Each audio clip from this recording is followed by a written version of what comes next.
করে তুলছিল, ঠিক তখনই এক তীব্র বিদ্যুৎ চমকালো, আর প্রিয়া ভয়ে দৌড়ে এসে আমাকে জড়িয়ে ধরল। তার সেই হঠাৎ ছোঁয়া যেন আমাকে ভেতর থেকে নাড়া দিয়ে গেল। আমি আর কি করতাম? আমি তো একজন পুরুষ। আমি আমার আবেগকে নিয়ন্ত্রণ করতে পারিনি। সেই রাতে প্রিয়াকে, আমি ঈশান, একটি উচ্চ মাধ্যমিক বিদ্যালয়ের শিক্ষক। বিয়ের ৩ বছর পর আমার স্ত্রী অনিতা গর্ভবতী হয়েছেন এবং আমরা আমাদের প্রথম সন্তানের অপেক্ষায় আছি। এখন তার গর্ভাবস্থার ৮ম মাস চলছে, তাই তার ও সন্তানের যত্ন আমার প্রধান দায়িত্ব। সাম্প্রতিককালে আমার বদলির আদেশ আসে, যা আমাদের জীবনে নতুন অধ্যায়ের ইঙ্গিত দেয়া। তবে অনিতাকে এই অবস্থায় একা রেখে যাওয়া সম্ভব ছিল না। আলোচনার পর সিদ্ধান্ত হয় অনিতাকে বাবার বাড়িতে পাঠানো হবে, যাতে তার ভালোভাবে যত্ন নেওয়া যায়। অনিতা চলে যাওয়ার পর একা থাকা আমার জন্য কঠিন হয়ে ওঠে। তখনই পেছনের গলির এক আন্টি ও তার মেয়ের সঙ্গে আলাপ হয়। একদিন আন্টি জানতে চাইলেন, তোমার স্ত্রী কোথায়? আমি সব বললাম এবং জানালাম বাড়ির কাজে সাহায্যের দরকার। আন্টি বললেন, তোমার গৃহকর্মীর দরকার নেই, আমি তো আছি। তার প্রস্তাবে রাজি হলাম, কারণ এতে সুবিধা হবে। পরের দিন থেকে আন্টি বাড়ির কাজে সাহায্য করতে লাগলেন। সবকিছু ঠিকঠাক চলছিল, কিন্তু কয়েকদিন পর তিনি জানালেন কয়েকদিনের জন্য গ্রামে যেতে হবে। তবে আশ্বাস দিলেন তার মেয়ে এসে আমার খেয়াল রাখবে। প্রথমে একটু অস্বস্তি লাগলেও আমি রাজি হলাম। পরদিন স্কুল ছুটি থাকায় বিশ্রামের পরিকল্পনা করেছিলাম। সকালে চা খেতে খেতে দরজার ঘণ্টি বাজল। আমি চায়ের কাপ রেখে দরজা খুলতে গেলাম। দরজা খুলতেই আমার চোখ যেন স্থির হয়ে গেল, আর মনটা অস্থিরতায় ভরে উঠল। দরজার সামনে দাঁড়িয়ে ছিল এক অপরূপ সুন্দরী মেয়ে। তার চেহারায় ছিল নিষ্পাপ একটা সৌন্দর্য, আর তার পোশাক ছিল আধুনিক, যেন কোনো চলচ্চিত্রের চরিত্র থেকে উঠে আসা। আমি কয়েক মুহূর্তের জন্য বিস্ময়ে তাকিয়ে রইলাম। আমার হৃদস্পন্দন দ্রুত হয়ে গেল, যেন সময় থমকে দাঁড়িয়েছে। তার বড় বড় চোখগুলো কেমন জানি গভীর এক আকর্ষণ তৈরি করছিল।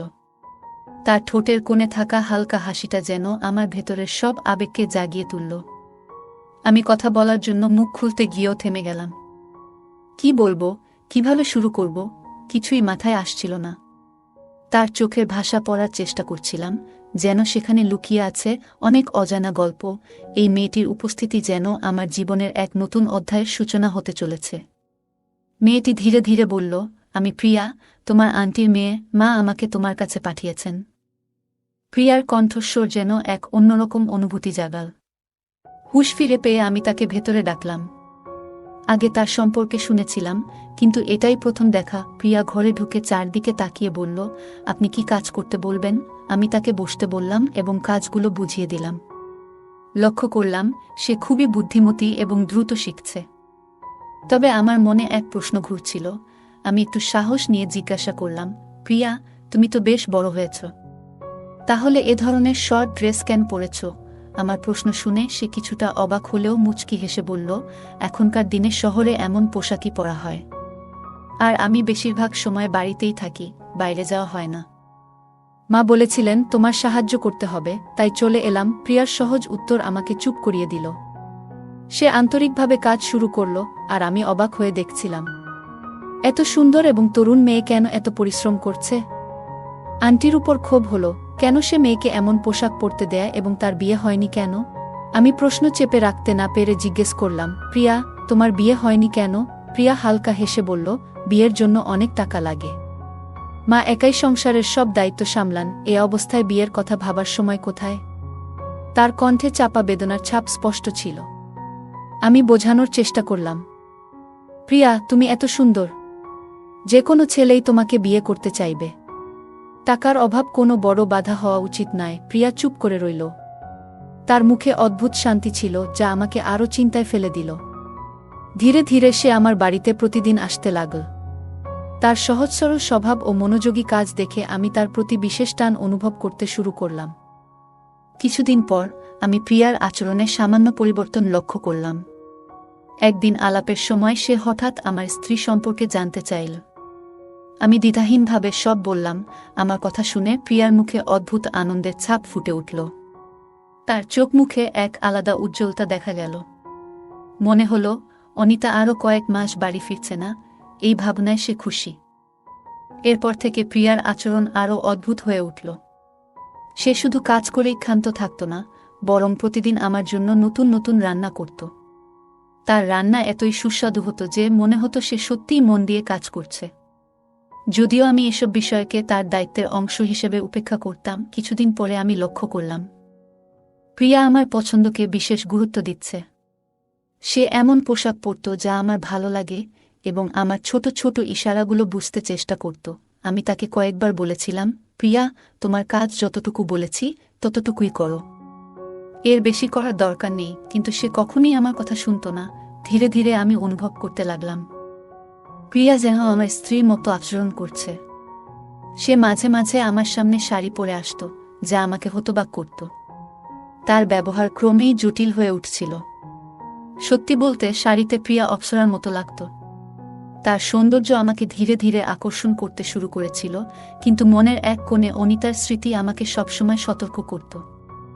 মনে হচ্ছিল ভালোবাসা আর অপরাধবোধের মাঝখানে আমি হারিয়ে যাচ্ছি। প্রিয়া তার চুলে গোলাপ লাগাতে শুরু করেছিল। তার চুল থেকে গোলাপের মৃদু সুগন্ধ ভেসে আসছিল, যা পুরো ঘরটিকে সুরভিত করে তুলছিল।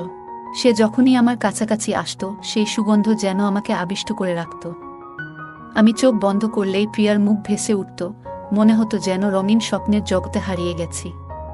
তার মায়াবী হাসিতে ছিল এক অজানা রহস্য, আর চোখের ভাষা যেন না বলা কথা বলতে চাইত, যা আমার হৃদয়কে নাড়িয়ে দিত।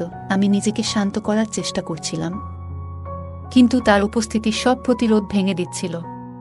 প্রিয়ার এই পরিবর্তন আমাকে ক্রমশ বিভ্রান্ত করে তুলছিল। মনে হচ্ছিল আমি এমন এক অনুভূতির দোলাচলে আটকে গেছি, যেখান থেকে বেরোনো অসম্ভব। একদিন কথায় কথায় আমি তার মায়ের বিষয়ে জানতে চাইলাম, প্রিয়া, আন্টি কবে ফিরবেন? প্রিয়া একটু থেমে বলল, যে বিয়ের জন্য মা গ্রামে গেছেন সেটা এখনো হয়নি, হয়তো আরও কিছুদিন লাগবে। তার কথা শুনে আমি কিছুক্ষণ নীরব রইলাম। এই সময়ে প্রিয়ার আচরণ ও তার প্রতি আমার অনুভূতি আমাকে ভাবিয়ে তুলছিল। আমি শুধু বললাম, ঠিক আছে, তবে মাকে বলো যেন তাড়াতাড়ি ফিরে আসেন। তার জবাব আমার কাছে ঠিকঠাক লাগলো, কিন্তু এরপর থেকে প্রিয়ার আচরণ যেন আরও বদলে গেল। প্রিয়া এখন প্রতিদিন শাড়ি পরে আসত। শাড়ির সঙ্গে তার চুলে গোলাপ লাগানো থাকত, যা তাকে আরও আকর্ষণীয় করে তুলত।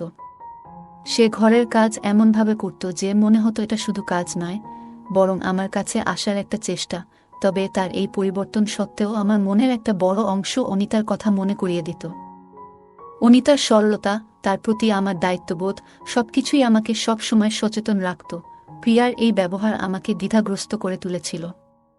আমি বুঝতে পারছিলাম আমার এই অবস্থান ঠিক কিভাবে সামলানো উচিত। প্রিয়ার প্রতি আমার অনুভূতি সবসময় আমাকে ভুল পথে ভাবা থেকে বিরত রাখত। একদিন আমি তাকে বললাম, তুমি যদি সম্পূর্ণ পোশাক পরে আসতে ভালো হতো। তোমার ছোট পোশাক আমাকে কিছুটা অস্বস্তিতে ফেলে। তবে প্রিয়া আমার অনুরোধকে তেমন গুরুত্ব দিল না। সে সবসময় আত্মবিশ্বাসে পূর্ণ থাকত, যেন কেউ তাকে থামাতে পারবে না। তার আচরণ ও পোশাকে ছিল এমন এক আত্মপ্রত্যয়ের ঝলক, যেখানে সে নিজের জন্য কোনো সীমাবদ্ধতা মেনে নিত না। কিন্তু একদিন এমন একটি ঘটনা ঘটল, যা আমার জীবন পুরোপুরি বদলে দিল। আজও সেই দিনের কথা মনে পড়লে অবিশ্বাস জাগে। সেদিন প্রিয়া প্রতিদিনের মতো সব কাজ শেষ করে বাড়ি ফেরার প্রস্তুতি নিচ্ছিল। ঠিক তখনই আচমকা মুষলধারে বৃষ্টি শুরু হলো। বৃষ্টিটা এতটাই প্রবল ছিল যে বাইরে বের হওয়া একেবারে অসম্ভব হয়ে পড়েছিল। প্রিয়ার কাছে ছাতাও ছিল না, আর তার বাড়ি ছিল অনেক দূরে। পরিস্থিতি দেখে আমি তাকে বললাম, প্রিয়া, আজ রাতটা তুমি এখানেই থেকে যাও। এত প্রবল বৃষ্টিতে বাইরে যাওয়া নিরাপদ নয়। সে প্রথমে একটু দ্বিধায় পড়েছিল, কিন্তু পরে আমার কথা মেনে নিল। আমি তাকে বোঝালাম যে তোমার মা গ্রামে আছেন এবং তোমার বাড়িতেও কেউ নেই, তাই এখানেই থাকা তোমার জন্য সঠিক হবে। প্রিয়া রাজি হয়ে রান্নাঘরে গেল এবং আমাদের জন্য খাবার প্রস্তুত করতে লাগল। যখন খাবার প্রস্তুত হলো, তখনও বৃষ্টি আরও তীব্র হয়ে চলেছিল। আমরা একসঙ্গে খাবার খেলাম। প্রিয়ার স্বভাব খুবই সহজ সরল এবং প্রাণবন্ত ছিল। তার এই আচরণ আমার মনের দ্বিধাগুলো অনেকটাই কমিয়ে দিল। খাওয়ার পর আমি তাকে বললাম, তুমি হালের সোফায় ঘুমিয়ে পড়ো, আর আমি আমার ঘরে ঘুমাচ্ছি। দিনভর কাজের ক্লান্তিতে সে দ্রুত ঘুমিয়ে পড়ল। আমি নিজের ঘরে গিয়ে মোবাইলে কিছু দেখতে শুরু করলাম, কিন্তু মনটা শান্ত ছিল না। প্রিয়ার উপস্থিতি আমাকে অদ্ভুতভাবে অস্থির করছিল। রাত প্রায় মাঝখান, হঠাৎ পিপাসা পেল। আমি রান্নাঘরে গিয়ে পানি খেলাম। ফিরে আসার সময় হঠাৎ চোখ গেল সোফার দিকে, যেখানে প্রিয়া ঘুমাচ্ছিল। রাতের নরম আলোয় তার মুখ একদম ভিন্ন দেখাচ্ছিল। সে যেন কোনো অপ্সরা। তার লম্বা চুল গাল ছুঁয়ে পড়ছিল, আর ঘুমের মধ্যেই বারবার চুল সরানোর চেষ্টা করছিল। তার প্রতিটি নড়াচড়া, মৃদু নিঃশ্বাসের শব্দ আর মুখের সরলতা আমাকে থমকে দিয়েছিল। আমি নিজেকে শান্ত রাখার চেষ্টা করলাম, কিন্তু সেই রাতে প্রিয়ার সৌন্দর্য যেন আরও বেশি উজ্জ্বল হয়ে উঠেছিল। বাইরে মুষলধারে বৃষ্টি আর বিদ্যুতের ঝলকানি আমার মনে এক অদ্ভুত ঝড় তুলছিল। প্রিয়া তখন সোফায় শুয়েছিল। তার মুখের সরলতা আর সৌন্দর্যে আমি যেন হারিয়ে গিয়েছিলাম। চুলের কয়েকটি এলোমেলো লট তার আকর্ষণ আরও বাড়িয়ে তুলেছিল। হঠাৎ একটি প্রচণ্ড বজ্রপাত হল, যা আমার অস্থিরতাকে আরও তীব্র করে তুলল। ভয়ে প্রিয়া দ্রুত উঠে দাঁড়াল এবং আতঙ্কে আমাকে জড়িয়ে ধরল। তার এই অপ্রত্যাশিত স্পর্শ যেন আমাকে ভেতর থেকে নাড়া দিয়ে গেল। আমি তার পিঠে হাত রেখে তাকে শান্ত করার চেষ্টা করলাম। সেই মুহূর্তে তার উপস্থিতি আমার মনের গভীরে এক অদ্ভুত অনুভূতির জন্ম দিয়েছিল।